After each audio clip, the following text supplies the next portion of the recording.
Shaun Attwood was a stockbroker who made absolute millions in the US, but the money went to his head and a SWAT team broke down his door and threw him into America's toughest prison on drug charges.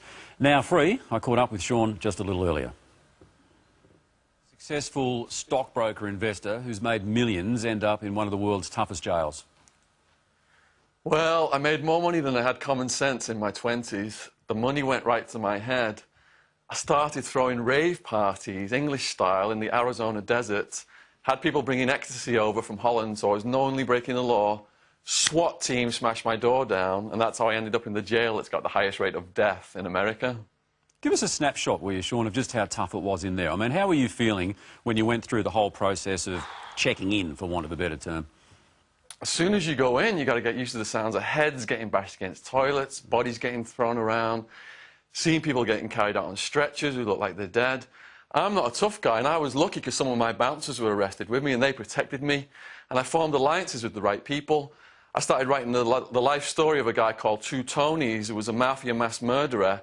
He left the bodies of rival gangsters from Tucson to Alaska, and he was serving 112 years, and he started to protect me. So I used my people skills to get through it. I mean, it's just staggering. So if you hadn't have had your bodyguards with you, the bodyguards that you had when you were dealing ecstasy and that, I mean, you probably wouldn't be sitting here now talking. You would be dead. I would have been annihilated, yeah. I'm not a tough guy at all. Staggering stuff. Now, the other thing, too, is you might not be a tough guy, but you're a smart guy, and somehow you managed to keep a prison blog. Yes. I was disgusted by the human rights violations. The guards were routinely murdering mentally ill inmates. There was dead rats in the food, cockroaches crawling all over us at night time, and a guard said to me, the world has got no idea what's really going on in here. So I took a tiny little pencil stub, sharpened on the door, started to write everything down, and then my aunt smuggled it out of the jail through visitation, right under the noses of armed guards. She typed them up, emailed them to my family in England, and that's how my blog, John's Jail Journal, started. The media picked up on it later on, it snowballed, and it went on to attract international media attention to the conditions. So looking back at that now, that blog, is there one thing there that just makes you shudder?